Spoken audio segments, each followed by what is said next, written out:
2021, titulada Corrupción y violaciones de derechos humanos en Ecuatorial. Mi nombre, bueno, ya me conocéis, en cualquier caso, mi nombre es Andrés Gascón, soy el codirector de la Clínica Jurídica per la Justícia Social de la Facultad de Dret de la Universitat de Valencia. Para mí es un honor estar esta tarde aquí con todos vosotros y con todas vosotras, bueno, pues presentando o como la jornada de salida o la jornada de puesta en marcha del proyecto que ya os hemos comentado a lo largo de estos días, ¿no? Del proyecto sobre el cual uno de los proyectos sobre los cuales vamos a estar trabajando. En este sentido, quiero agradecer a todas las personas que están implicadas en el desarrollo del proyecto, empezando por el profesor José Elías Esteve Moltó, director del máster, al que conocéis todos y todas, pero asimismo también quiero agradecer el tiempo que nos van a dedicar y el acuerdo de colaboración y la colaboración con la clínica, tanto a la APDH, esta tarde aquí representada por José Ramón Antón, que es su director, y también por Mokache Masoko, que es periodista y fundador y CEO del diario Rombe. Este caso, los temas de corrupción, como sabéis, entran de lleno en materia de trabajo tanto de la clínica como del máster. Para nosotros, desde la clínica, es una materia de trabajo básica, puesto que afecta a la configuración de los estados democráticos de derecho y, por lo tanto, creo que es una oportunidad muy importante para implementar bueno, la forma que tenemos de trabajar y de enseñar el derecho desde la clínica jurídica.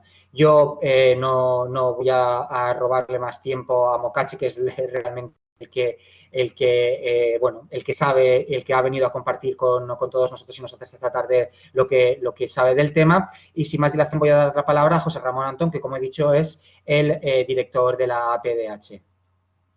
Pues muchas gracias, Andrés. Creo que se me escucha bien, si no me lo decís. Darle las gracias a la clínica y al instituto y a José Elías como director de este máster. La bienvenida a todas las personas que nos estáis escuchando y el agradecimiento especial a nuestro protagonista, como decía Andrés, que es Mokache. Yo tampoco voy a robar tiempo para que él pueda extenderse, porque es un gran conocedor, vais a ver, de todo lo que está pasando y de toda la realidad. Sí me gustaría resaltar un poco que el tema Guinea Ecuatorial para APDH es una de las banderas que desde hace años tenemos con orgullo en esa lucha o en ese intento de lucha con todas las dificultades que eso conlleva contra la corrupción, porque la corrupción tiene un impacto muy directo en los derechos humanos. Carlos Castresana, con quien empezamos en el equipo de la presidencia de APDH, pues siempre repite la frase de que la corrupción mata, y efectivamente la corrupción tiene un impacto directo, claro, y una incidencia en los derechos humanos que a veces se nos pasa por alto, y consideramos que solo esa delincuencia de cuello blanco pues no genera un impacto real, como Mokache nos va a hablar y como yo creo que podemos hablar hoy muchos días, porque esto da para mucho. Yo, antes de darle paso a José Elías, para que él a su vez presente a Mokache, quiero también agradecer a Estrella del Valle y a María Suárez, tanto del Instituto como de APDH, que son las dos personas que, aunque creo que no estáis viendo en la pantalla, pero son las que están detrás y han hecho posible que hoy nos hayamos juntado aquí y ahora estemos hablando nosotros. Así que tanto a Estrella como a María, muchas gracias. Mokache, encantado de que hayas aceptado la invitación del Instituto. Os agradezco también al Instituto la colaboración que ya hemos iniciado hace tiempo con APDH. Y sin más, pues le doy la palabra a mi querido amigo José Elías. Muy bien, pues muy buenas tardes a todas y a todos, y muchas gracias a los que me han precedido, a los amigos que me han precedido en la palabra, tanto a Andrés Gascón como al presidente de la PDH, a José Ramón Antón. Yo quisiera, antes de hacer una muy breve presentación de Mokache, advertir a los estudiantes de clínica, porque este seminario, aunque es un seminario que se inscribe dentro de la clínica jurídica, hemos abierto la invitación a los estudiantes del resto del máster y del doctorado. Y en este sentido, quisiera advertir a los que van a trabajar en el caso en la clínica que cuando acabemos la conferencia de hoy que se esperen, porque vamos a debatir una serie de cuestiones sobre cómo emprender este asunto. Bien, entonces, en este sentido, pues como se ha dicho, debo agradecer muy especialmente a Delfín Mokache Masoko su presencia hoy aquí en este contexto de la Clínica Jurídica y del Instituto de Derechos Humanos de la Universidad de Valencia. Y sobre todo porque somos muy conscientes, y lo sabemos desde la Asociación Pro Derechos Humanos de España, las dificultades por las cuales él atraviesa por dedicarse a este tipo de tareas como es la denuncia de la corrupción. Delfín Mokache Masoko, él es reportero y editor del diario Rombe, que es un medio de comunicación que investiga y publica historias relacionadas con los casos de corrupción y blanqueo de capitales en Guinea Ecuatorial. Y asimismo, obviamente, como está interconectado, también denuncian la vulneración de derechos humanos en este país. Mokache es exiliado en España con un estatuto de refugiado político y participó como uno de los 3 testigos en el juicio contra Teodoro Nguema Obiang Mangué, vicepresidente del país e hijo del presidente Teodoro Obiang en Francia, que finalmente condujo a su condena por malversación y lavado de dinero. Y en este sentido también quiero agradecer la participación en este asunto durante estos próximos meses del investigador Jordi Feo de la Universidad de Ottawa, que también va a hacer un análisis de toda esta cuestión de malversación y lavado de dinero en el contexto de Francia. Bien, asimismo, Mokache, a principio de este año, a través de su diario Rombe, junto a medios de comunicación como el Organized Crime and Corruption Reporting Project e Infolibre, destaparon uno de los mayores casos de corrupción que involucra al ministro de Minas e Hidrocarburos de Guinea, también al hijo de Obiang. Bien, desde entonces se han incrementado las amenazas de secuestro contra su persona, contra Mokache, y por último, entre otras cosas, pues también Mokache ha trabajado en el caso específico que vamos a tratar en clínica, que es el caso Kokorev, centrándose básicamente en los vínculos de esta familia con entidades próximas al presidente ecuatoguineano, como es el caso de Fausto Abexo, exministro de Aviación Civil y yerno del presidente de la República de Guinea Ecuatorial.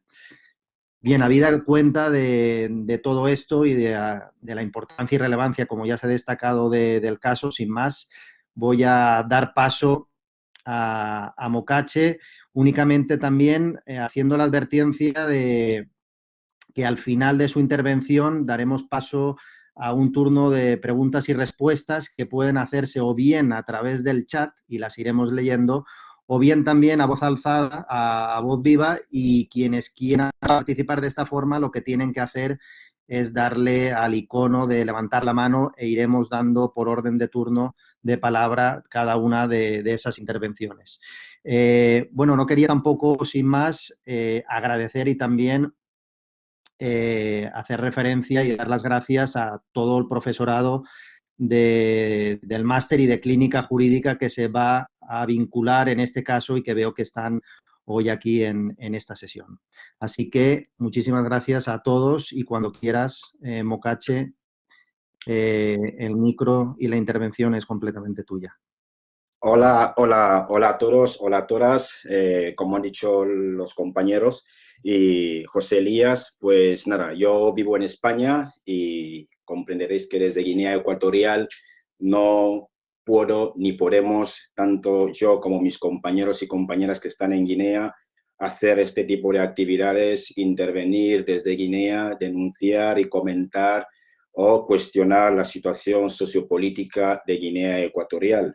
Muchos de ustedes conoceréis o habéis oído hablar de Guinea Ecuatorial y bueno, como sabéis también que es una ex colonia de España hasta el 68 y desde el entonces cuando Guinea accede a la independencia no hemos conocido otra cosa que sucesivas dictaduras, ¿no? Dictaduras férreas, dictaduras que prácticamente han obligado a una parte de la población abandonar Guinea Ecuatorial, exiliarse sobre todo en España, que es el país por conexiones de idioma y cultura, vivir aquí y pues desde aquí utilizar todos los mecanismos posibles para denunciar la situación sociopolítica de Guinea Ecuatorial. Pero también quiero agradecer a la Clínica Jurídica, ¿no?, y a la Asociación por Derechos Humanos por organizar este evento. Como sabéis, en España son pocas las organizaciones, son pocas las instituciones y sobre todo los medios de comunicación que hablan de Guinea Ecuatorial. Hay un temor total, no se sabe por qué, pero bueno, entendemos que Guinea sigue formando parte, sigue estando dentro de la materia reservada que decretó el gobierno español en los años 80, ¿no? Pero bueno, mi país, para hablar de mi país no podemos hablar de corrupción sin hablar sobre los derechos humanos. Pero antes lo que sí os quiero comentar, hasta mediados de los 90, Guinea Ecuatorial era prácticamente un país cerrado, ¿no? Y a principio bueno, sí, en el 95 más o menos, se descubrieron importantes reservas de petróleo en Guinea Ecuatorial. Y eso lo que simplemente hizo es, digamos, Guinea pasó a ser un país cerrado a ser un país, digamos, ampliamente conocido, ¿no?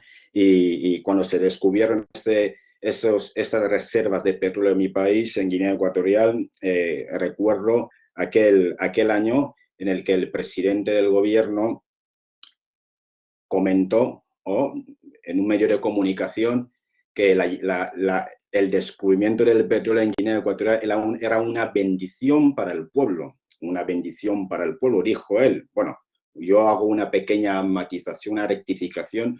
Para el pueblo no. Creemos que, y como se ha comprobado también, el petróleo fue una bendición para el propio presidente del gobierno, su familia y los colaboradores más próximos, sin olvidar, por ejemplo, a los gobiernos occidentales que se beneficiaron totalmente del petróleo. Pero también quiero haceros un pequeño recordatorio y, bueno, se trata de una entrevista que hicieron en 2015 a la embajadora, entonces embajadora de Guinea Ecuatorial en Madrid, en España, y vino simplemente, bueno, la entrevista fue hecha y además que nos sorprendimos todos por la televisión española, ¿no? Es muy raro ver reportajes y documentales realizados por medios de comunicación españoles, ¿no?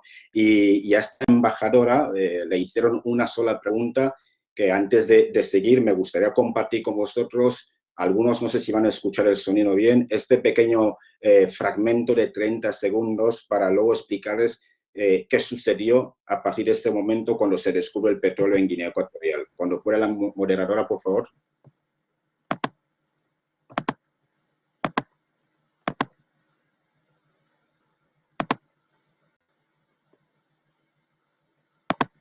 Purificación habla sin ambajes, con la libertad que le da ser amiga personal del presidente.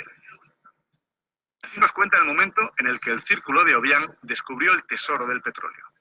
El presidente dijo que nadie se duerma, que todo el mundo aproveche el dinero que caiga en sus manos para aprovecharlo, ya que el petróleo es un producto perecedero.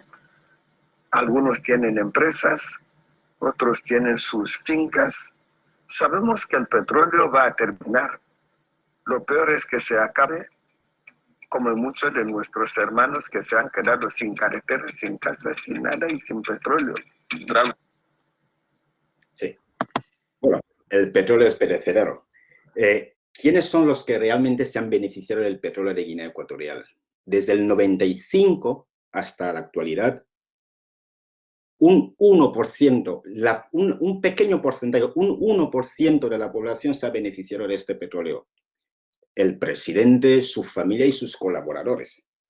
Los millones de dólares que han ido entrando en Guinea Ecuatorial se han repartido entre una cúpula muy pequeña que lo que han hecho ellos es controlar los puntos más estratégicos del país, desde la madera, desde el petróleo, desde la construcción, desde cualquier sector del país fueron colocando, digamos, poco a poco a los miembros de la familia del presidente, ¿no? Y esta situación que viene a provocar que los críticos, los activistas, los políticos se convirtieron en una especie de amenaza importante para el régimen, para el sostenimiento de la economía del régimen, ¿no? Muchos fueron perseguidos, detenidos, encarcelados. Los que consiguieron huir de Guinea, pues digamos que pudieron salvar sus vidas, ¿no? Por citaros un ejemplo, en Guinea Ecuatorial tenemos a un conocido activista muy importante, desde aquí le mando un saludo, no puede conectarse a esta conversación, a este seminario por temas de conexión en Guinea, que se llama Paisa Ayeto. Paisa Ayeto es, digamos, uno de los coordinadores de Somos Más. Somos Más es una plataforma que se creó para denunciar la vulneración de los derechos humanos en Guinea Ecuatorial. Y sobre todo gran parte de los que fundaron este movimiento lo hicieron desde la Universidad de Valencia también.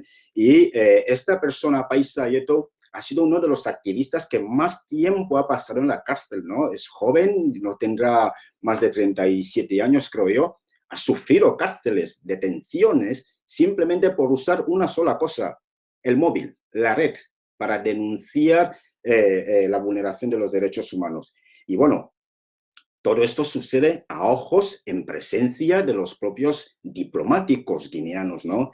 En mi país, para los que no lo conocen y no han estado ahí, hay una poca consideración de los derechos humanos en Guinea Ecuatorial. Mientras Guinea, digamos que se convierte en el cuarto productor de petróleo en África subsahariana, por detrás de Angola, Nigeria y Sudán, el pueblo sufría una persecución brutal, no tenía acceso, digamos, a un reparto equitativo de la riqueza, los bienes, el dinero que generaba Guinea. Fijaros de que al menos hasta 2006, 7, 11, por ahí, Guinea producía más de 420.000 barriles al día, y con un Producto Interior Bruto prácticamente semejante a España o a Italia.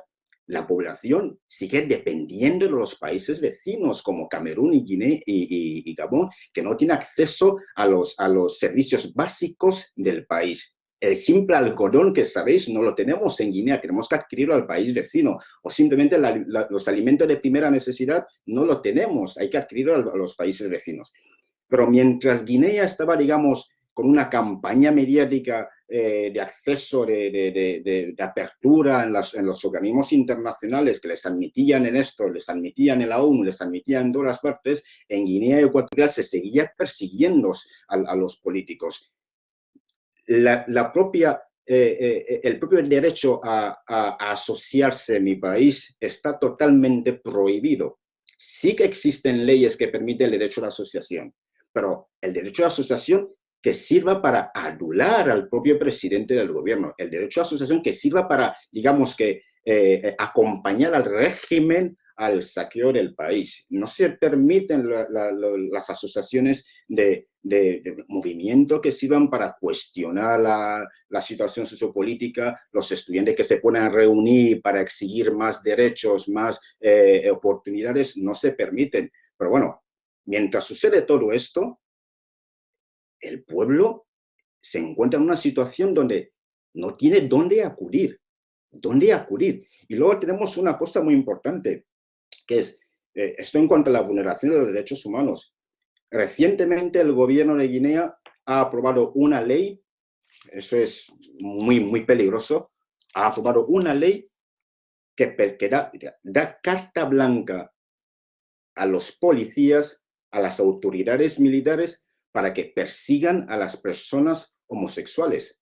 Es decir, que en mi país, si eres un homosexual, corres el riesgo de ser detenido. Tenemos las cárceles llenas de personas detenidas por su orientación sexual. Y esto, digamos, de que es una situación que todos denunciamos, creemos que las personas tienen derecho a poder amar, a querer y decidir su sexo con quien quiere estar, ¿no? Pero bueno, en mi país está totalmente prohibido, está perseguido y las personas pues se encuentran ante esta situación de vulneración que no saben realmente qué hacer. Y en cuanto, y como os he dicho antes, todos controlan los puestos más importantes. Y la corrupción es, en mi país, digamos que, voy a decir que legal, desde que el gobierno, el presidente del gobierno autoriza a sus personas más próximas a que se hagan con el control de los dineros procedentes del petróleo, eso significa de que tanto los poderes jurídicos en los tribunales no tienen ninguna autoridad para poder cuestionar a nadie. Tenemos un tribunal de cuentas que brilla por su ausencia, que fue, digamos, introducido en el 2012, brilla por su ausencia. No puedes ir a ningún tribunal a denunciar un caso de corrupción. Sí que se pueden denunciar casos de corrupción, pero de personas de a pie, pero de las personas más poderosas del país, tú no puedes denunciar a nadie, ¿no? Y luego nos encontramos con esta situación que ¿qué hacen los periodistas en Guinea para poder denunciar esto? Hay centenares de medios de comunicación en Guinea Ecuatorial para denunciar casos de corrupción, pero no lo pueden hacer. No pueden hacerlo porque primero desde los medios existentes en Guinea Ecuatorial, el Ministerio de Información, Prensa y Radio, tiene primero que tener un control de qué se va a publicar y qué se va a decir. Los propios partidos políticos que están en Guinea Ecuatorial, digamos, los pocos que hay o los clandestinos que hay, ninguno tiene autorización, digamos, autoridad de poder ir a un medio de comunicación de Guinea, a la televisión pública de Guinea y poder denunciar la corrupción, ¿no? Nosotros estamos aquí fuera, sí, y es importante que sepáis que los que estamos aquí fuera también corremos el riesgo de, digamos, de ver afectado nuestra integridad física por lo que estamos haciendo. Pero es importante que sepáis que dentro de Guinea Ecuatorial, la situación sociopolítica de Guinea Ecuatorial es tan, digamos, grave que no más de la mitad, somos menos de 2 millones de habitantes, pero la mitad de la población prácticamente ha tenido que abandonar Guinea, irse a Camerún, irse a Gabón, irse incluso a España, pues para buscarse un futuro mejor. Pero bueno, la corrupción es una práctica legal, como os he dicho antes. Denunciarlo no es fácil, obtener información para compartirlo con terceros no es fácil.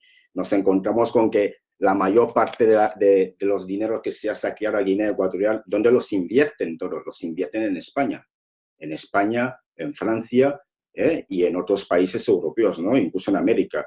Pero eso supone que los gobiernos occidentales están permitiendo que estas personas que saquean y que violan los derechos humanos en sus países, por ejemplo en Guinea Ecuatorial, puedan lavar ese dinero en Occidente. No tiene ningún sentido que una persona que ha adquirido, una persona políticamente expuesta, que adquiere dinero de una manera ilegal, haciendo daño, dañando a las personas, empobreciendo a una población, que pueda venir a España, adquirir 4, 5, 6 viviendas, lujosas viviendas, y que, digamos, que no pase ningún tipo de control antiblanqueo de capitales, por ejemplo, en el Banco de España o algo, y que pueda actuar con total impunidad.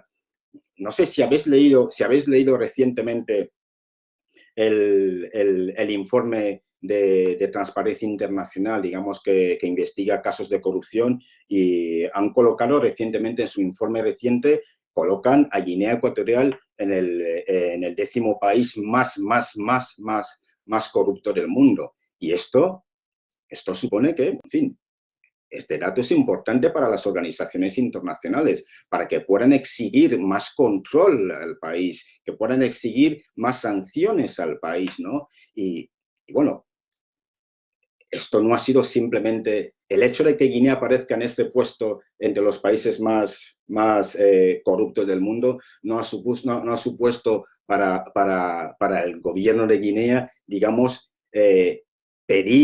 acudir al Fondo Monetario Internacional para pedir un rescate. Bien, habéis visto últimamente que por la bajada de precio del petróleo, los países productores de crudo, sobre todo Guinea Ecuatorial, entre otros, pues han sufrido un duro golpe en sus economías, ¿no? Y esto lo que ha supuesto es, pues, buscar inversión en los países extranjeros. Pero bueno, inversión en países extranjeros. La mayoría de países africanos, en el caso de Guinea Ecuatorial, se fueron a China a pedir inversión, préstamos. Como sabréis todos vosotros, o algunos los que no lo sepan, China es un país que prácticamente no mira la vulneración de los derechos humanos. ¿Quieres dinero? Yo te doy dinero. Lo que hagas con el dinero, si quieres atropellar los derechos de tu población, si quieres secuestrar a tus políticos y todo lo demás, me tienes sin cuidado. Yo te doy el dinero, tú a mí me das lo que quiera con en tu país gratuitamente, ¿no? Y ahora bien, consiguen dinero en China. El dinero que consiguen en China con la excusa de invertirlo en carreteras, en educación, en los servicios básicos de la población, no sucede así. Lo que simplemente es que, para que tengáis claro, es que los puntos muy importantes del país, la construcción, todos, el gobierno, tienen todas acciones en las empresas más importantes del país, lo que supone que cualquier préstamo que reciben de fuera va directamente a los bolsillos de los dirigentes de Guinea Ecuatorial. Va directamente a ellos. El pueblo en sí mismo no se beneficia de ello. A fecha de hoy, en el año en el que estamos, 2021, Guinea no tiene electricidad. Guinea depende de otros países para poder suministrar gasolina, petróleo. Siendo país productor de petróleo, no lo tiene. No se han construido refinerías, no tenemos nada. Dependemos de otros. Cuando los demás no nos dan, no tenemos nada. Nos encontramos en esa situación, no tenemos nada. Y luego, ¿qué pasa? Que la crisis que ha golpeado fuertemente a Guinea y que ha hecho crecer el paro a un casi 78%, Guinea se vio obligado a pedir un préstamo al Fondo Monetario Internacional, 280 millones de dólares al Fondo Monetario Internacional, a pesar de las quejas de las organizaciones internacionales, Human Rights, Transparencia Internacional. Todos se quejaron de que no se podía dar a Guinea Ecuatorial esa cantidad de dinero, teniendo en cuenta que es el país más corrupto del mundo. No hay un control de las cuentas. Los miembros del gobierno no declaran sus bienes. Nadie puede declarar sus bienes. Ningún miembro lo hace. Y la gente tampoco puede pagar impuestos, porque la gente dice, ¿para qué voy a pagar impuestos si al final el dinero va a caer en manos de esta persona? Bien, pero ¿qué dice el Fondo Monetario Internacional? Vale, vamos a rescatar este país. Como miembro del Fondo Monetario Internacional, vamos a rescatar a este país. 280 millones en 3 años, pero bajo condiciones. El Fondo Monetario da una condición. La primera condición que el Fondo Monetario Internacional da a Guinea Ecuatorial, que nos pareció además una ironía, una falta de respeto, burlarse del pueblo de Guinea Ecuatorial, es que Guinea tenía que ser parte de la ETI, tenía que ser parte de la ETI, que tenía que ser parte de la ETI, que es el organismo que, pues digamos que vigila la transparencia de la industria extractiva en Guinea Ecuatorial. Si Guinea no era parte de ese organismo, era una de las principales condiciones, que no daba el dinero a Guinea Ecuatorial. Guinea presentó, eso es una ironía, Guinea presentó su solicitud para ser miembro de la ETI. Y en octubre, después de un informe, un trabajo exhaustivo de la organización, Guinea fue rechazado como miembro de la ETI. ¿Cuál era el argumento de la ETI? Guinea no cumple con los estándares de transparencia. La publicación de los contratos petroleros, Guinea no los publica, no los comparte, no da información, no explica cuánto genera, cuánto vende, cuántos barriles vende, cuántos ingresos hay en el país, no los publica. Guinea hace su paripé, su informe que hay que hacer, como era de costumbre, pero no se la acepta. Y el segundo punto del Fondo Monetario Internacional para que Guinea reciba el préstamo de los 80 millones, necesita este dinero para rescatar a su pueblo. Nadie entiende cómo un país de menos de 2 millones de habitantes con una cantidad de dinero que ingresa al año no haya podido crear no haya podido industrializar el país. Nadie lo entiende. Entonces, el Fondo Monetario da el segundo punto, que es, para que tú recibas este dinero, a pesar de las denuncias de vulneración de derechos humanos y corrupción, secuestros de personas, tienes que promulgar una ley de corrupción, anticorrupción. Esto era ya el nombre más. Que Guinea tiene que promulgar una ley que lucha contra la corrupción. Bueno, en Guinea digo, ¿qué más da? A mí aquí, total, el país es mío, lo gobierno yo con mis hijos y todo lo demás. Vale, Senado, Parlamento, hacemos un paripé, una ley de anticorrupción que luchamos contra la corrupción, que perseguiremos a todo el demás, pam, pam, pam, pam, ¿vale? Se pone en marcha una ley contra la corrupción, se aprueba la ley, pero la ley tiene sus cláusulas.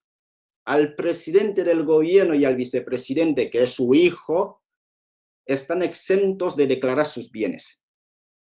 Vale, bueno, ahí ya empezamos ya. A todos se les puede obligar a declarar sus bienes, pero a los demás no. Pero es más, el Fondo Monetario Internacional se olvida que desde 2004 en Guinea Ecuatorial ya existía una ley que llamaron Ley Ética y Dignidad de los Funcionarios de Guinea Ecuatorial, decreto ley. Y este decreto ley lo único que simplemente viene a hacer es exigir, desde 2004, exigir a todos los funcionarios del Estado la declaración de sus bienes. Exigir a todos los miembros del gobierno que no pueden recibir ninguna dádiva, ni regalos, ni nada mientras ocupen sus funciones. Esta ley existe. De hecho, Guinea Ecuatorial desde 2012 ya es miembro ya de las organizaciones de la Unión Africana que, digamos, que luchan contra la corrupción y el fraude. Pero Guinea no respeta esto. Entonces, bien, ¿cómo el FMI puede pedir a Guinea que cumpla con unos requisitos para que les den esto cuando saben que anteriormente no los habían hecho? A pesar de no cumplir con esos requisitos, Guinea sí recibe, digamos, una parte del préstamo. 40 millones de dólares les han dado, pero ¿dónde iba a parar el dinero? De los 280 millones de dólares, ¿dónde iba a parar el dinero? El dinero iba a parar directamente en los bolsillos de las personas que sí. Ahora bien, el profesor Elías os ha hablado hace poco cuando decía el caso de Francia. Es verdad que en Guinea Ecuatorial no podemos llevar a ningún alto miembro del gobierno, exigir responsabilidades, ni siquiera se puede pedir, digamos, perseguir a cualquier persona que haya cometido, a persona con poder político, que haya cometido una violación de derechos humanos.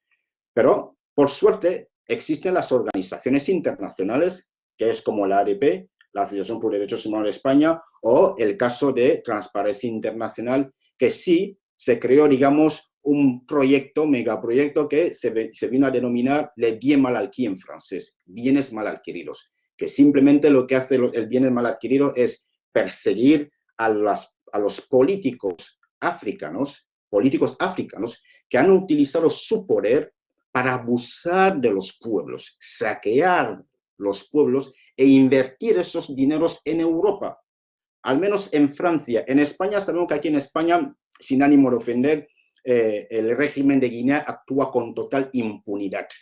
En España actúan con total impunidad. No hay casos, prácticamente casos de, digamos, de investigación, enjuiciamiento y condena de altos miembros de la familia de Obiang en España. Todos los invierten todo el capital robado en España. ¿A través de qué? Entramado de sociedades. Entonces, el caso de Francia, lo que ha hecho Francia simplemente, nosotros vamos a perseguir a estas personas que saquean a los pueblos africanos. Entonces, uno de los casos más sonados en el mundo, en los medios de comunicación, fue la condena del vicepresidente segundo de Guinea Ecuatorial, el hijo de Teodoro Obiang Bansogo, que desde que nació, heredó, creció, heredó igualmente, saqueó. Él controlaba el sector de la madera. Cada hijo tiene su sector. Teodorín era el maderero de maderas. Creó un entramado de sociedades que era cobra comisiones a todas las empresas que trataban de llevarse la madera.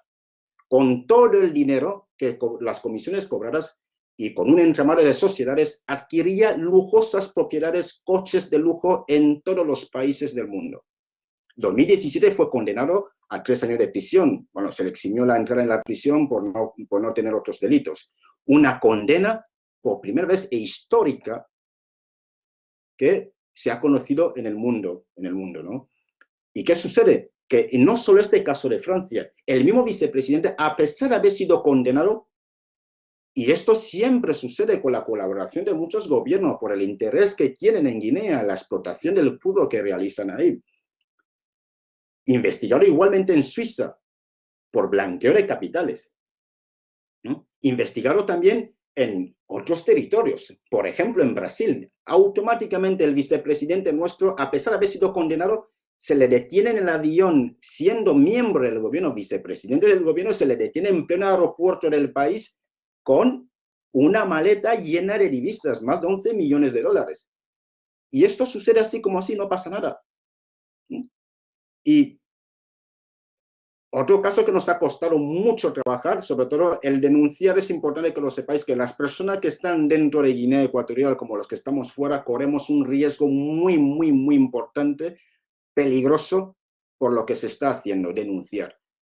Todos tenemos la intención y queremos recuperar el bien, el dinero que se ha robado al país, que se ha ocultado fuera, y que digamos que Europa siga, digamos, implementando mecanismos para evitar que estos países sigan saqueando al país. La gente que huye de África, de Guinea Ecuatorial, no huyen por el simple hecho de que nos da placer venir aquí, vivir aquí, estar tranquilamente. No, huimos porque simplemente los que están ahí no nos dan la posibilidad de poder desarrollarnos, no nos da la posibilidad de poder, digamos, disfrutar de esta supuesta bendición de oro negro que nos han regalado, ¿no?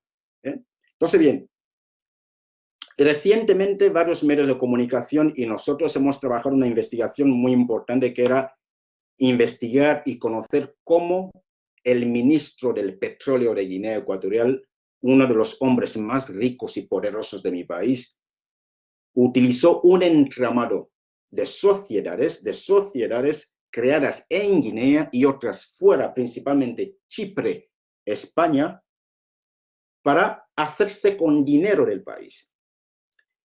El presupuesto anual de la educación de Guinea está en torno a los prácticamente 90 millones de euros, 100 por ahí estará. Entonces, se crea, fijaros simplemente cómo es tan fácil hacerse con el dinero de un país con una pequeña jugada, Simplemente lo que hacen es crean un proyecto, vamos a construir un instituto para formar a ingenieros, un instituto que nos va a costar 100 millones de euros, 100 millones de euros por prácticamente lo que cuesta el presupuesto anual de la educación de Guinea Ecuatorial. De estos 100 millones de euros vamos a repartirnos una tajada que sacaremos de Guinea, lo metemos en Chipre y de Chipre lo metemos aquí. Entonces, fue un escándalo. ¿Cómo es posible que tu pueblo pasa hambre, tu pueblo no tiene educación, tu pueblo no tiene prácticamente posibilidades de poder desarrollarse? Tú sacas una tajada, sacas unas comisiones, un dinero X, y lo mandas a España o a Francia o por ahí para comprarte propiedades y sobre todo para pagar la educación de tus hijos en las universidades más prestigiosas de Suiza. Entonces, cuando se destapa este caso de corrupción, el gobierno de Guinea Ecuatorial hace oídos sordos. Es hijo del presidente. Y de hecho, recuerdo bien cuando hablé con un juez amigo, es hijo del presidente y por lo tanto no podemos hacer nada. Solo podemos actuar contra ellos cuando el presidente ya no esté en el poder, cuando hayan perdido el control del poder. Pero luego nos preguntamos, ¿cómo es posible que en Europa se puedan permitir este tipo de cosas? ¿Cómo es posible que se pueda permitir que se utilicen bancos extranjeros para lavar dinero que procede que viene de un origen dudoso? ¿Cómo es posible que se permite? ¿Por qué no hay sanciones contra estas personas? ¿Por qué no? ¿Por qué en España se sigue permitiendo que un régimen tan dictatorial como Guinea Ecuatorial pueda venir a España, ir a Las Palmas de Mallorca y invertir en propiedades? ¿Cómo es posible? Pues en esto lo que estamos todos, ¿no? Estamos en esta batalla constantemente de buscar mecanismos de que todo lo que se saquee al país, y además que la embajadora lo dice, hay que daros prisa, el petróleo se caduca, el petróleo se agota, cuanto más saquéis, mejor. Cualquiera de nosotros que reciba el dinero, que lo coja cuanto antes, y es lo que han hecho ellos. No conozco ningún territorio donde no hayan invertido bienes. Es más, cuando el gobierno español promulgó el famoso pasaporte dorado que permitía a las personas extranjeras adquirir propiedades por encima de los $500,000 de euros y accedía a un permiso de residencia, ¿saben ustedes cuántos guineanos, cuántos niños en Guinea han tenido que perder una jeringa un agua potable, una posibilidad de ir a la escuela, una posibilidad de poder comprarse un cuaderno para que estos dirigentes se apropien de lo que no es de ellos, de lo que es de todos los guineanos para venir aquí solo con la intención de poder comprar un permiso de residencia.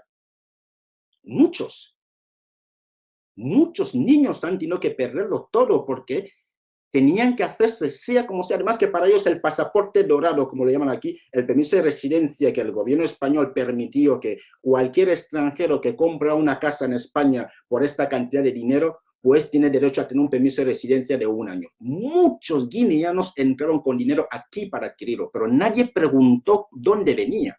No se pregunta dónde. ¿Dónde viene el dinero? ¿Usted dónde saca el dinero? ¿Cuál es el cargo que tiene usted?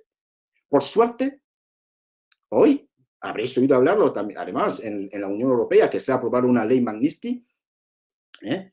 Esta ley ya existía, digamos, en Estados Unidos. En Inglaterra también están, digamos, en proceso de ponerla en marcha. Solo faltan algunos detalles. Una ley Magnitsky que lo que viene a hacer es simplemente persigue a todas las personas políticamente expuestas, los políticos que hayan cometido delitos de vulneración de derechos humanos, personas que hayan cometido delitos de corrupción, que no puedan entrar en Europa, que no puedan seguir invirtiendo en Europa. Bueno, en Europa no, en Estados Unidos, por ejemplo, en Europa simplemente la ley Magnitsky persigue por delitos de violación de derechos humanos. Si eres un corrupto, puedes venir aquí, invertir tu dinero y no pasa nada.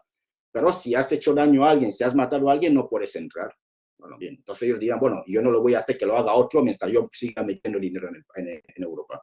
En Estados Unidos sí, pero para hacerlo se necesita la colaboración de muchísima gente, no simplemente de los guineanos, sino más bien de organismos como la Asociación por Derechos Humanos de España, que es partícipe, digamos, de la persecución contra las personas que hacen mal, que hacen daño a otros países como Guinea. Habéis oído aquí cómo se ha hablado del caso de Kokorev, una investigación, digamos, que gracias sobre todo hay que agradecerlo a la ADP, a la Asociación por Derechos Humanos de España y a la organización Open Society, una ONG norteamericana, que pudieron en 2008, digamos, presentar una querella en España contra unos supuestos testaferros de Teodoro Obiang Nguema aquí en España. Pero para que entendáis un poquito esto, y voy terminando, en 2004, el Senado de los Estados Unidos de América, un subcomité del Senado de los Estados Unidos, abrió una investigación contra un banco, el banco Rich Bank. Muchos de vosotros, si miráis en internet Rich Bank, os enteraréis un poquito qué fue el escándalo de Rich Bank, que blanqueaba dinero del gobierno del exdictador Pinochet y Teodoro Obiang Nguema, entre otros. Es decir, que en 2004, cuando en el 95 se descubre petróleo, Guinea Ecuatorial abre una cuenta bancaria en el Rich Bank, donde, como era de entender, las petroleras pagaban a Guinea Ecuatorial en el banco Rich Bank todo lo que se vendía. Y a partir de Rich Bank el dinero regresaba a Guinea para la inversión del país. Pasaba por BEAC y BEAC a Malabo, a Guinea. Pero ¿qué sucede? El banco Rich Bank simplemente decide saltarse las normas de lucha contra el blanqueo de capitales. Y desde entonces, desde el 95, permite entonces a Guinea abrir una decena, hasta 60 cuentas bancarias donde entraba dinero del petróleo. Y en esas cuentas bancarias se repartieron entre unos para los hijos, otros para los miembros del gobierno, otros para financiar X cosas. Y estas cuentas bancarias eran controladas y tenían 3 firmantes, 3. Uno que es el propio Teodoro Obiang, el presidente. El segundo, su hijo, aquel hijo del que yo os hablé antes, que utilizó un entramado para hacerse con dinero que se había invertido para construir un instituto en Guinea Ecuatorial. Y el tercero es su yerno. El yerno, que también en 2003, hay una sentencia en 2003 y también la publicamos, que, digamos, utilizó un entramado en Guinea para introducir dinero en Guinea Ecuatorial. Pero bueno, desafortunadamente solo condenaron a su testaferro, a él no, porque según dijo el juez, no se encontraba en territorio español, estaba lejos de la competencia de ellos. Pero bien, todo este dinero que estaba en el banco Richbank, utilizaron diferentes tipos de mecanismos para diversificar el dinero en bienes inmobiliarios. Y parte de este dinero, al menos entre 26 millones de dólares, vino a España. Y es ahí donde entra en juego la investigación de la ADP, que es, digamos, identificar, porque sí que se conocía la empresa que recibía los fondos y pues se tenía que hacer un tipo de trabajo que está ahora mismo en los tribunales, en el juzgado, en una investigación. Pero es ahí donde hace el trabajo y muchos se preguntarán, pero esto, todo este dinero, ¿qué relación tiene con los derechos humanos en Guinea? Claro que sí que tiene relaciones con los derechos humanos en Guinea. Si simplemente, si los 26 millones de dólares hubiesen ido directamente a financiar la construcción de hospitales, esto pues salvaría la vida de muchísimas gentes, de muchísimas personas, salvaría la vida de muchísimas personas. Si no se hace esto, si no se persigue este tipo de delitos de corrupción, ponemos en riesgo la supervivencia de muchísimas personas, muchísimos mayores, muchísimos padres, madres de familia en Guinea para que puedan seguir adelante con sus vidas. Y por lo tanto, ahora mismo sigue la investigación. Y es más, esta propia investigación que se sigue aquí en España, están involucrados muchos miembros del gobierno de Guinea Ecuatorial, que ellos con total impunidad saben de que no les va a pasar nada, porque, bueno, digo, somos fuertes, tenemos dinero, tenemos petróleo y sabemos cómo callar a las personas. Si tienen alguna duda, alguna pregunta, estoy abierto.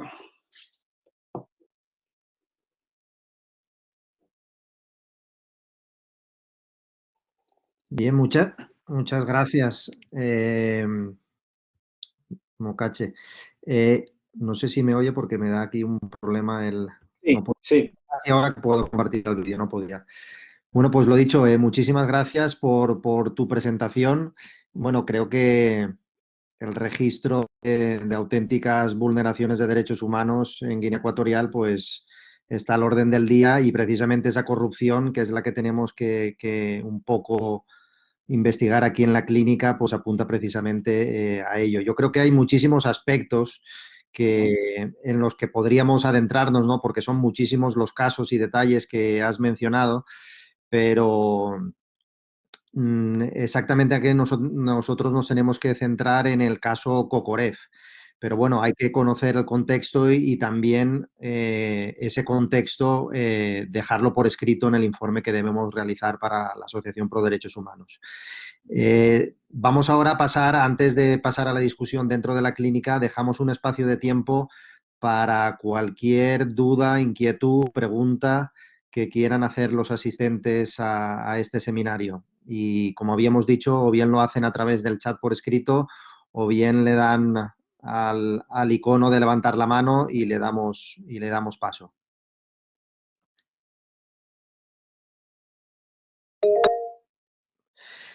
Bien, Jorge Eliezer González está levantando la mano. Cuando quieras. Cuando quieras plantear tu pregunta, adelante.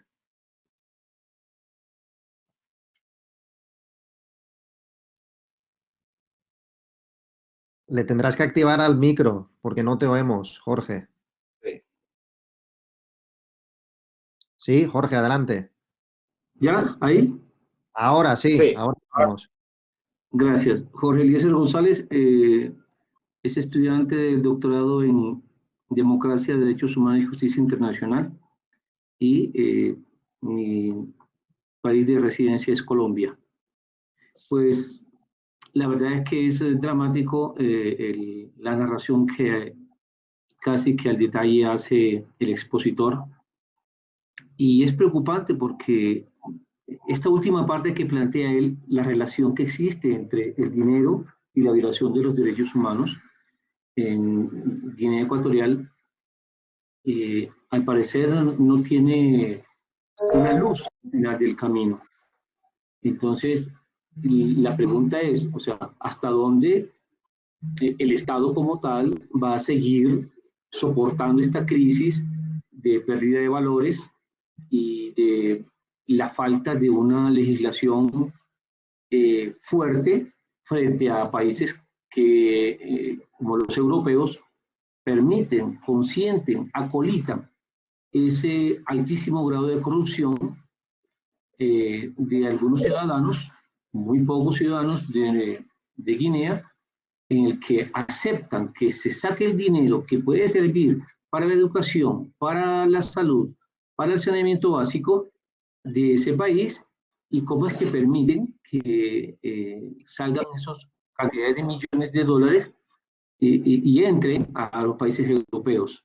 Entonces, o sea, la pregunta va en el sentido de que plantea la nación de Nueva Guinea frente a esa relación que hay con los países europeos para cerrarle el cerco a esa corrupción y evitar de una manera minimizar, si podríamos decir, esa fuga de capitales que obviamente está permitiendo que se siga permeando los derechos humanos, los derechos fundamentales en Nueva Guinea. Entonces, ¿qué alternativa hay frente a esa situación tan lamentable?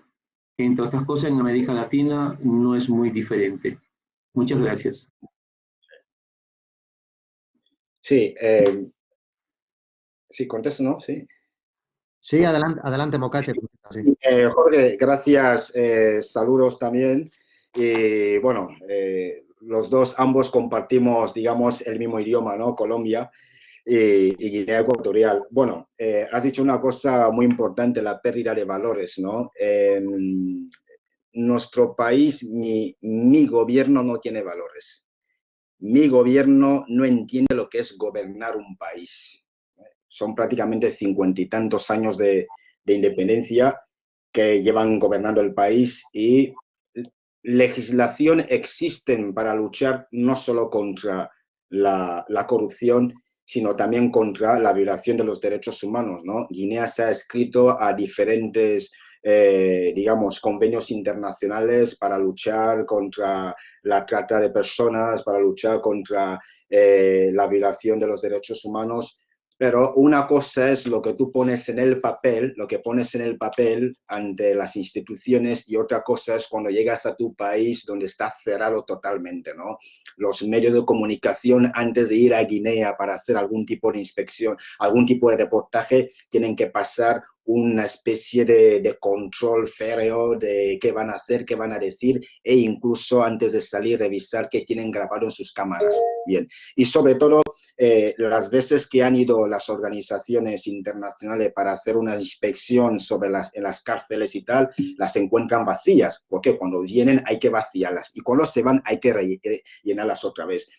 Nada, es simplemente de que el país, cuando se agote el petróleo, yo creo que entonces cuando la comunidad internacional va a prestar más atención a Guinea. Pero mientras dure el petróleo, mientras hayan petroleras, empresas petrolíferas que siguen sacando todo el petróleo y pagando lo que hay que pagar de comisión y lo que sea al gobierno, a sus colaboradores, pues entonces va a ser difícil, va a ser muy difícil. Son muchos años, Jorge, son muchos años que la gente, los pueblos, los activistas luchan para que haya una transparencia en la industria del país. No hay posibilidades, pero sí que creemos, no perdemos las esperanzas de que con la presencia de más organizaciones, la presencia de más activistas y de más personas como tú u otros ciudadanos de otros países que le den especial atención a lo que pasa en este pequeño país que, digamos, iba a convertirse en la pequeña Kuwait de África Negra. Muy bien. A continuación tenemos, siguiendo el orden que han ido manifestando preguntas, paso la palabra a Juan Sosa, que había levantado la mano, y a continuación pasaremos a dos preguntas que hay también por escrito en el chat, y a continuación a Manuel, que también ha levantado la mano. Juan, cuando quieras. Sí, buenas tardes.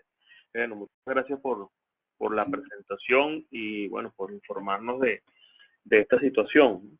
Como decía la persona que me antecedió en la pregunta, en América Latina, lamentablemente hay muchos parecidos, sobre todo en países que viven eso soy venezolano y en Venezuela hay una situación bastante parecida.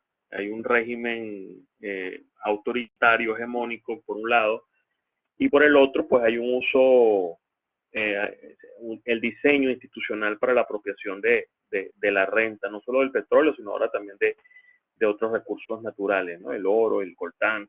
Entonces, hay preguntas, a mí me interesó mucho cuando vi el título de tu presentación, porque decía corrupción y violaciones de derechos humanos.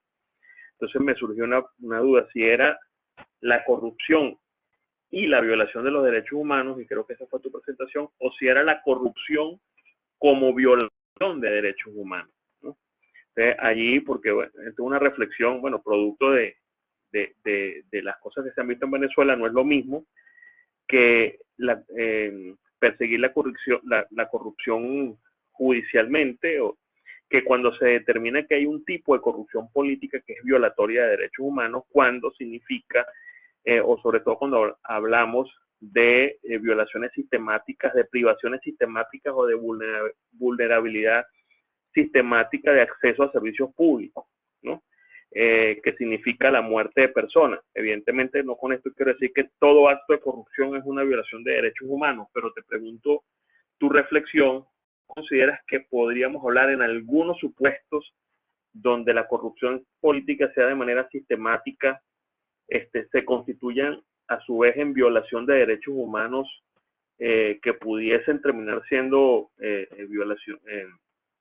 violaciones, bueno, de lesa humanidad o contra sectores vulnerables de la población? Pues no es lo mismo, o sea, la corrupción como un elemento más de la crisis política institucional, a que la corrupción vaya asociada a privación de derechos sociales, que si es de manera sistemática, estamos hablando de la exposición y vulnerabilidad de grandes sectores de la sociedad. No sé si me explico. Entonces, tu reflexión al respecto. Por supuesto, desde mi punto de vista, creo que sí. Creo que, y hacia allí, bueno, el sistema interamericano ya ha sacado unos materiales al respecto, o sea, la corrupción como violación de derechos humanos. El Instituto Max Planck de Derecho Público en Alemania también ya se han sacado unos materiales que apuntan hacia la vinculación de algunos hechos de corrupción política como violación de derechos humanos. Quería saber tu opinión al respecto. Gracias. Sí. Hola, Juan. Lamentablemente, los dos compartimos Venezuela y Guinea Ecuatorial, compartimos la misma desgracia, ¿no? Y lamentablemente también los dos países mantienen una estrecha relación política y de amistad. Se ve varias veces cuando se han reunido Venezuela y tal. Y también recuerdo, hicimos una entrevista a final de este año a la Embajada de Guinea Ecuatorial, de Estados Unidos en Guinea Ecuatorial. 5 preguntas, se comprometieron a aceptar la entrevista. Hicimos 5 preguntas claves bien preparadas, las enviamos y llevamos prácticamente 5 o 6 meses que no recibimos la respuesta. Nos dan largas, cortas y todo lo demás, ¿no? Entre una de las preguntas que les hicimos, que os la voy a compartir, era, señora embajadora, ¿no? Señora embajadora, embajador, ¿cuál es el grado, cuál es el criterio que utiliza Estados Unidos para considerar Venezuela una dictadura cruel que persigue sistemáticamente a sus dirigentes y que saquea al país? ¿Qué diferencia hay entre Venezuela y Guinea Ecuatorial? ¿Por qué Venezuela todos los días y Guinea Ecuatorial no? ¿Qué diferencia entre una u otra si todos son prácticamente iguales en cuanto a la corrupción y el daño, ¿no? Y nunca obtuvimos una respuesta.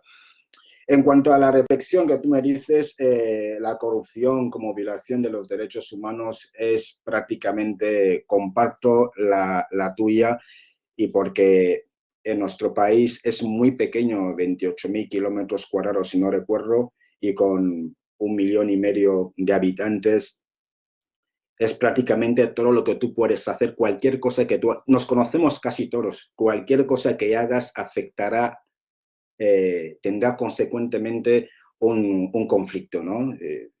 Por tanto, es imposible que una persona que ocupa un cargo como ministro de Sanidad y que haya un presupuesto, por citar un ejemplo, de 200 millones para adquirir unos productos necesarios, unos materiales necesarios para, digamos, un hospital infantil y que él decida a su propio criterio y juicio de los 200 millones quedarse con 50 millones y los 150 que quedan comprar materiales de baja calidad.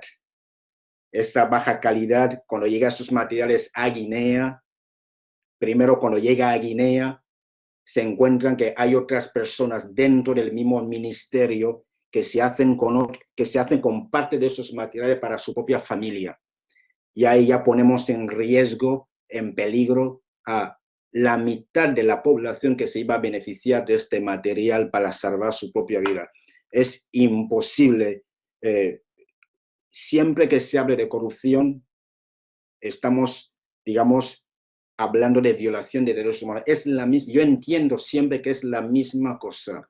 El perder la vida, el no poder ir a clase, el no poder, digamos, adquirir un servicio esencial por un acto de corrupción que ha realizado una persona es prácticamente lo mismo.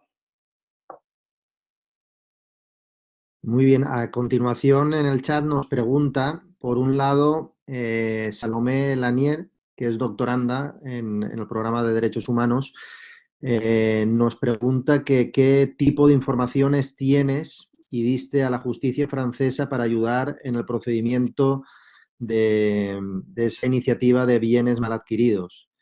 Es lo que pregunta Salomé desde Francia. Hola Salomé, salut Salomé, bonsoir, enchanté. Nada, era simplemente, teníamos que demostrar todos, tanto activistas como los periodistas y reporteros de investigación, era necesario demostrar que efectivamente se había abusado de un poder para enriquecerse y adquirir propiedades en Francia. Es decir, que teníamos que probar documentalmente que tal persona cobró este dinero y este dinero se transfirió a Francia para adquirir una lujosa propiedad. Es decir, que muchos detalles no podría darte, digamos, públicamente aquí, te podría compartir la información en otro espacio y digamos, para tu propio interés puedo compartirlos porque ya se ha trabajado, ya está sentenciado el caso y bueno, en otro espacio te lo puedo facilitar y compartir contigo esos documentos. Muy bien. Información. Salomé, si te interesa continuar y darle un seguimiento a este caso de Guinea en Francia, pues podemos ponerte en contacto con quien va a dirigir la investigación allí, desde París, que está Jordi Feo. Así que, si en este sentido, si te interesa, pues te ponemos en contacto con él y podrás adentrarte en todos estos detalles y hechos. Sí, sería muy interesante, sobre todo porque el tema de Guinea, sobre todo Francia, hay una gran presencia francesa en Guinea Ecuatorial en cuanto a las empresas que trabajan ahí. Sería interesante su participación, pues ayudaría mucho a desvelar y a conocer también de cerca lo que sucede en el país. Bueno, pues queda bastante claro. Te animamos, Salomé, a que des ese paso y te unas a esta investigación. A continuación también Julio Pérez pregunta de cómo está afectando o va a afectar el tema de la COVID y si es posible que la corrupción, unido a todo este problema sanitario de la pandemia, pueda dar lugar a una revolución o algunos cambios de poder en Guinea Ecuatorial. Bueno, Julio, algunos compañeros míos están aquí seguramente. Se van a reír de lo que yo vaya a decir, porque con el COVID se ha incrementado la corrupción en Guinea, no te lo puedes creer. Es decir, que el negocio que ha generado el COVID en Guinea es impresionante. Por citarte un ejemplo, cuando vienes de fuera del extranjero, vas a Guinea Ecuatorial, la ley, la norma presidencial obliga a que tienes que permanecer en cuarentena al menos 15 días, entre 5 y 15 días. Bien, esos 15 días te obligan a alojarte en un hotel. ¿El hotel de quién es? Es del hermano de la mujer del presidente, del primo del presidente, del sobrino del presidente. Es decir, que todos, imagina cuánto dinero generan. Se han publicado incluso facturas de medios críticos contra el régimen. Hemos publicado facturas que esos hoteles facturan al gobierno centenares de millones de francos CFA, millones de francos, millones, incluso por hablar de 1 millón de euros también, que facturan al gobierno por alojar a la gente en los hoteles durante la cuarentena. Negocio redondo, con esto no te puedo imaginar, negocio redondo. Y además que utilizan esos hoteles para justificar las transferencias que hacen fuera. Es el negocio redondo. Bueno, en cuanto a revolución, desgraciadamente, y me apena decirlo, irónicamente se suele decir en Guinea, no podemos revolucionar aquí en el país porque fuimos producto de España. Es decir, cuando vamos a una manifestación, vamos con una olla, tocamos o incluso con pasteles para reivindicar un derecho. En Guinea, cada uno prefiere estar en su casa, sentado tranquilamente y evitar cualquier problema con el régimen. Cambios de poder no habrá. Ahora mismo hay una tensión en Guinea que es el presidente está, digamos, un poquito pachucho y hay una transición que se está preparando. ¿Cuál es la transición que se prepara en Guinea? Uno, hay 2 poderes fuertes que luchan por acceder al poder. El hijo del presidente, el vicepresidente, y su otro hijo, el que controla el petróleo. Los 2 enemigos acérrimos quieren controlar el poder. Pero ¿qué pasa? Hay rumores, no está práctico. España está intentando hacer una transición a lo española, como se hizo aquí en España. Es decir, cambio de régimen sin pedir responsabilidades a los que entren al antiguo régimen, pero nosotros no estamos por esa labor.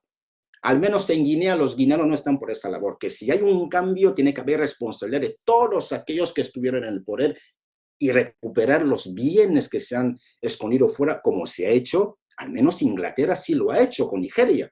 Recuperar el dinero que los dictadores de su país, de Nigeria, ocultaron en ese país y repartieron al pueblo.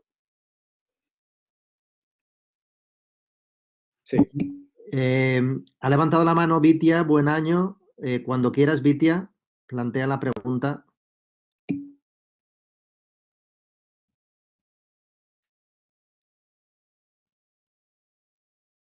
Adelante.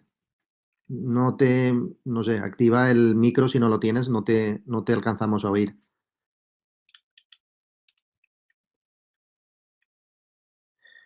Bueno, mientras se conecta, porque parece ser que pone reconectando, te planteo una pregunta, Mocache, que desde Angola nos plantea Victorino Domingos, que desde aquí lo saludamos, que dice que si la violación de derechos humanos sigue en Guinea Ecuatorial, así como en otros tantos países, ¿qué acciones pueden cambiar la situación en tu país?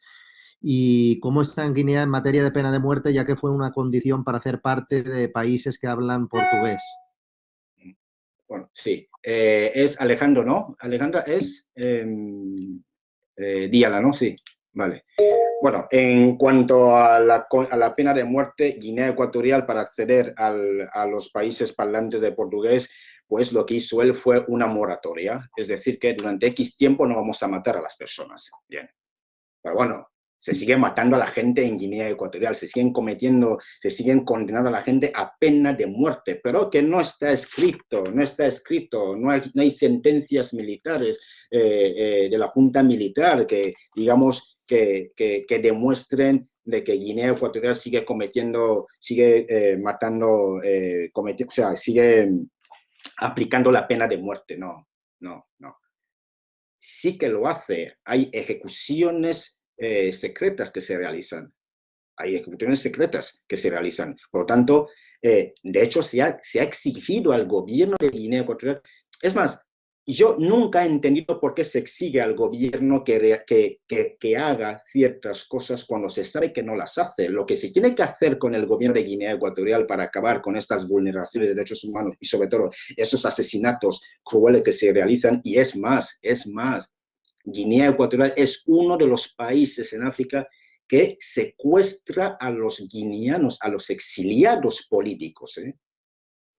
Actúa con impunidad incluso en territorio español. En 2004 casi consiguen asesinar a uno de los testigos principales del caso de los bienes mal adquiridos en Francia, en Madrid. Consiguen casi asesinarlo, simplemente lo confundieron. ¿Cómo lo hicieron?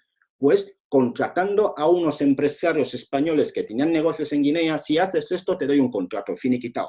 Pero bueno, por suerte los extranjeros contrataron a otros sicarios y los sicarios no pudieron hacer su trabajo y por tanto una persona pudo salvarse de la vida. Y se sigue practicando. Secuestran, los llevan a Guinea y desaparecen. Desaparecen estas personas. Pero la comunidad internacional, ¿qué va a hacer?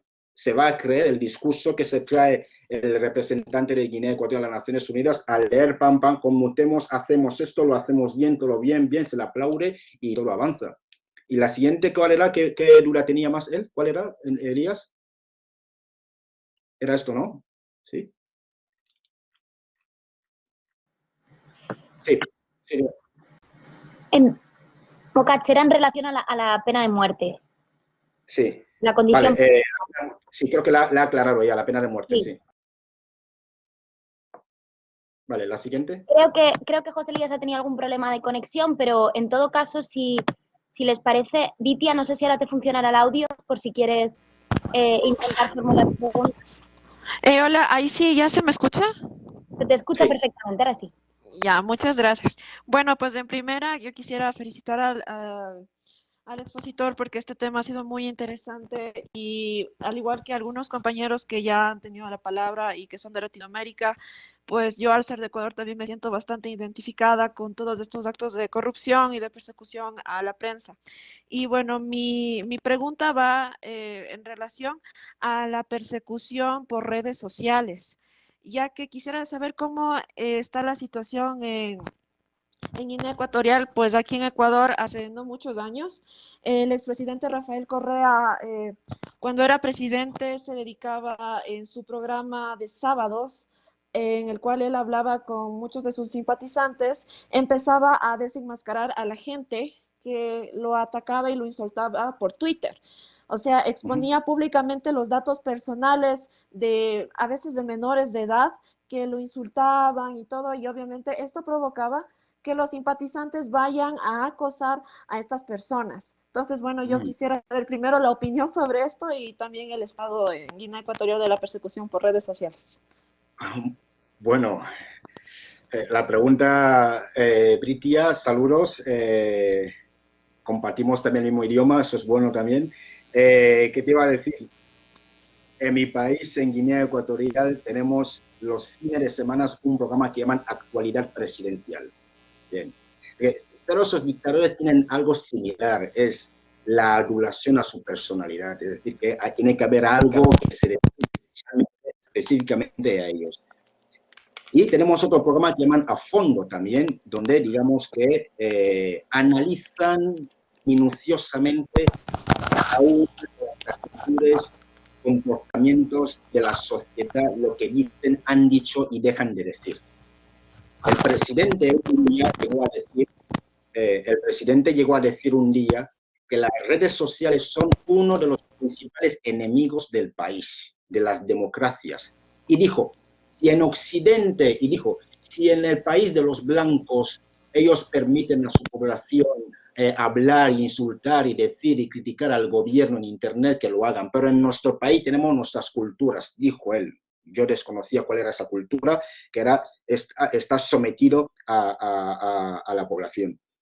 Y efectivamente, incluso barajaron la posibilidad de regular. Bueno, es verdad que en muchos países occidentales, incluso en América, se trata de legislar las redes sociales, ¿no? Existen personas específicamente, servicio de información específicamente, que se dedican a mirar qué ha dicho y ha dejado de decir tal persona. Y se ha probado en la televisión pública de Guinea cuando exponen no solo a homosexuales, exponen a las personas que han dicho o han comentado algo que no ha sido bien visto por el régimen en las redes sociales.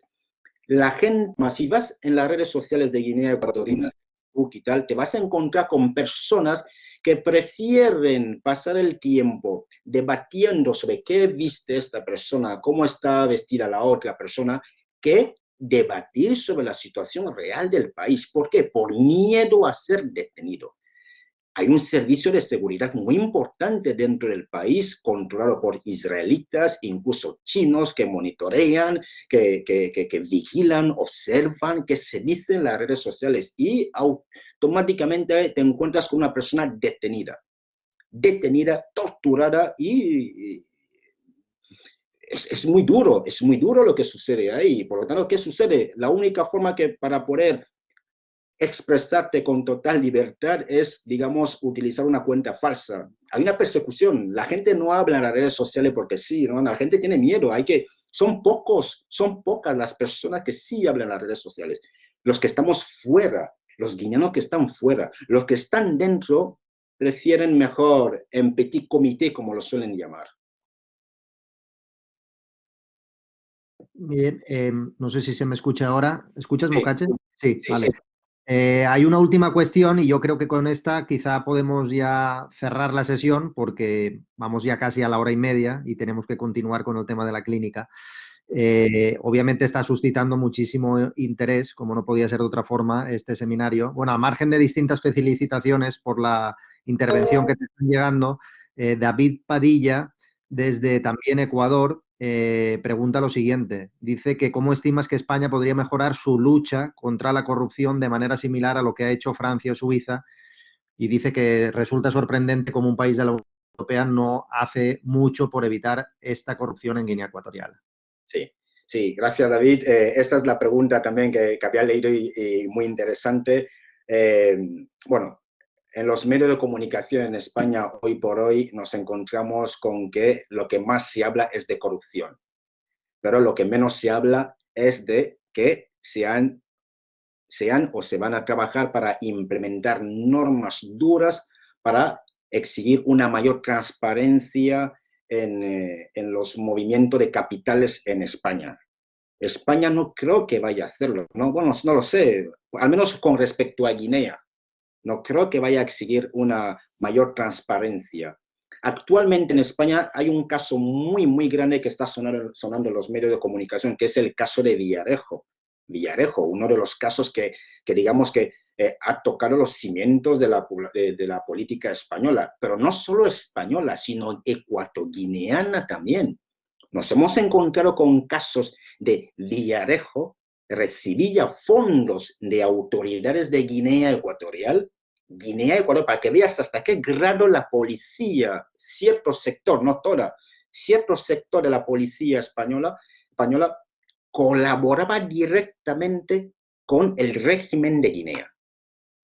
Es decir, que los guineanos, peces gordos, como los llamamos, hombres de poder de Guinea, llegaban de Guinea Ecuatorial sin visado, lo que no puede hacer cualquier persona de a pie, llegaba de Guinea, eso durante muchísimos años, al menos desde 2010, llegaban de Guinea y bajaban del aeropuerto. Cuando bajaban de las escaleras, había un coche de policía que les esperaba para hacerles cruzar la frontera sin ningún tipo de control. Venían con maletas de dinero para comprar propiedades. Esto solo sucede aquí. Solo sucede aquí. Por lo tanto, cuando estas cosas suceden, ahora es cuando se está intentando juzgar a estas personas. Cuando estas cosas suceden aquí, es imposible pensar de que España, de la noche a la mañana, va a crear un mecanismo para que al menos las personas, los ciudadanos de países extracomunitarios que pretenden entrar en territorio español, y es más, la ley exige que simplemente puedes entrar con menos de 10.000 euros en el bolsillo, pero no más, no con un maletín de dinero. Es difícil. No creo que, al menos para Guinea, no creo que vayan a crear algún mecanismo para luchar o intentar impedir, crear algún tipo de norma que pretenda, sobre todo, conocer quiénes son los beneficiarios reales de la gran cantidad de bienes que hay en España a nombre de estas personas. Bueno, no me resisto a dos preguntas más que quedan y aunque sea de forma breve, Mocache, por favor, nos puedes contestar. Nos pregunta Eider Bolívar si se dan también casos de desapariciones forzadas en Guinea y antes de contestar, para unar las dos contestaciones a la vez, pues tampoco me resisto a darle la palabra a Pedro Hondo. Así que, Pedro, cuando quieras, para plantearle a tu compañero la pregunta.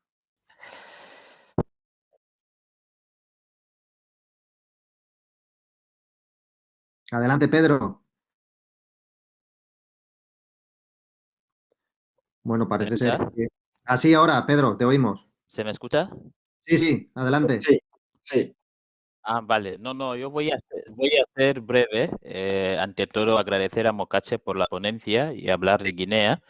Yo también soy guineano y lo que me preocupa es el tema que acabas de tocar, el tema de España, y la pregunta es breve. Si crees que los guineanos que intentamos luchar por la libertad de Guinea en todos los aspectos, la corrupción, los derechos, si estamos, estamos seguros en España.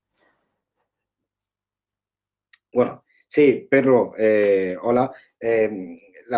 La pregunta es pertinente, es importante porque sobre todo, digamos que los guineanos se sienten desamparados en España. Se sienten desamparados en España porque se ha visto muchos casos de persecución, se ha visto muchos casos de presión, de amenazas por parte del régimen de Guinea a ciudadanos que residen aquí. España, muchos se han pensado, recuerdo bien que un periodista me preguntó, ¿crees que España es seguro para ti? ¿No es mejor que vayas a otro lugar? Y yo voy a decir que no estamos seguros. ¿Por qué? Te pongo un ejemplo.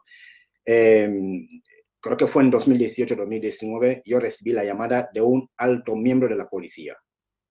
Un alto miembro de la policía, recibí su llamada y textualmente por llamada. ¿Es usted el Mocache? Sí, soy yo. Soy el jefe de tecnología del departamento X. Usted está publicando cierta información sobre una persona guineana que reside en Guinea, que hace trabajos humanitarios en Guinea Ecuatorial, está divulgando información sobre él. Le insto a que deje de publicar esta información porque si no habrá problemas. Recibo esta llamada en territorio español, un país democrático. Una persona desde su despacho, y además el número aparece, me llama para intimidarme. Yo pedí su placa, me dio su placa rápidamente, la anoté y, en fin, que se presentara, se presentó. Yo me fui a la policía más cercana, lo expliqué a la policía más cercana, desde ahí le llamaron a esta persona, efectivamente se identificó cómo era, que era, si eran compañeros, y los policías me preguntan, ¿qué quieres hacer ahora? Y dije, mira, mejor prefiero retirarme, una retirada a tiempo es buena. No seguí. Para que tú veas. Y el siguiente ejemplo para terminar es, yo recibo una llamada de unos policías que me digan que yo suba en el metro de Benimaclet y que yo vaya a un descampado de Paterna que me esperará un coche de policías que me llevará a un juzgado, porque en el juzgado yo tenía una orden de busca por unas noticias que había publicado y se me quería exigir la retirada de esas informaciones porque dañaba la economía de la empresa en cuestión en Guinea. Entonces, bien, y yo coge un coche de metro, baja en un descampado y de hecho la llamada está, la tengo guardada. Baja usted en un descampado, 2 policías te cogerán. ¿Cuál es la seguridad que tenemos todos aquí? ¿Cómo voy a bajar, si tengo una orden de búsqueda y captura, cómo voy a bajar en un descampado? ¿Quién me espera ahí? Bien, y por último, en cuanto a las desapariciones forzosas en Guinea Ecuatorial, ¿qué te voy a decir? Como cometas un error en Guinea, cuestionar, decir algo sobre la situación económica del dictador, su familia, o incitar a la revolución en Guinea, será el último día que tú verás la luz del día o de la noche, porque la tortura sistemática que vas a recibir. Hay familias que a día de hoy esperan con gloria, esperan con deseo, con mucho deseo, que entre la democracia en Guinea para exigir dónde está el cuerpo en vida o muerto de su familia que desapareció hace años. Mucha gente espera este momento. Desaparecen gente sistemáticamente en Guinea. Las embajadas lo conocen. La comunidad internacional lo conoce. Y es más, el entonces Ban Ki-moon, secretario general de las Naciones Unidas, viajó a Guinea durante una convención de la Unión Africana, fue recibido por Obiang y en presencia de él sentado y Obiang sentado, cantaron a Obiang en presencia del secretario general de las Naciones Unidas una canción donde le recitaron un poema. Y en el poema decía, se consideraba a Obiang como el Moisés de Guinea Ecuatorial. Con esto prácticamente vivimos porque la naturaleza quiere que nos despertemos cada mañana y que veamos la luz del día. Al menos en España es difícil. Bien, pues con estas tremendas consideraciones finales acabamos con la sesión, con el seminario de hoy. Muchísimas gracias de nuevo por tu dedicación, no solo y únicamente en este tiempo que nos regalas, sino por toda tu trayectoria, ¿no? Desde hace años, con esa implicación tan tremenda en la situación de tu país.